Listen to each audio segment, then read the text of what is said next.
ఇప్పుడు పార్లమెంట్ సమావేశాల్లో కూడా ఈ చట్టబద్ధ అంశానికి సంబంధించి తీర్మానం చేయబోతున్నారు అనేది ఒకటి చెప్తా ఉన్నారు కదా సార్.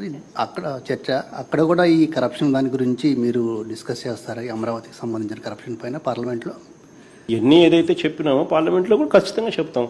సాధ్యం ఒకటే ఒకటి రమేష్ గుర్తుపెట్టుకో, ఎక్కడ కూడా నేను మళ్ళీ చెప్తా ఉన్నాను, నోబడీ ఈజ్ అగెయిన్స్ట్. అమరావతికి వ్యతిరేకంగా ఎవరు లేరు. బట్ సాధ్యం కాదని తెలిసి ఇంత డబ్బులు పెట్టడం ఇంపాసిబుల్ అని చెప్పి తెలిసి 2 లక్షల కోట్ల రూపాయలు ఏంది స్వామి, రోడ్ల కోసము, కరెంటు కోసము, డ్రైనేజీల కోసము, బేసిక్ ఇన్ఫ్రాస్ట్రక్చర్ కోసం పెట్టడం ఏంది? ఆల్రెడీ ఈ బేసిక్ ఇన్ఫ్రాస్ట్రక్చర్ ఉన్న ప్రదేశాన్ని అంతా పక్కన పెట్టడం ఏంది? 2 లక్షల కోట్లు అసలు సాధ్యం అయ్యేదేనా? నువ్వు 7 ఏళ్ళు ముఖ్యమంత్రిగా పరిపాలన చేసిన వ్యక్తి 8,000 కోట్లు ఖర్చు పెట్టగలిగినాడు. 5,500 కోట్లు మొబిలైజేషన్ అడ్వాన్స్ ఇచ్చి స్కాములు చేస్తూ ఉన్నాడు. ఏ రకంగా సాధ్యం అవుతుంది?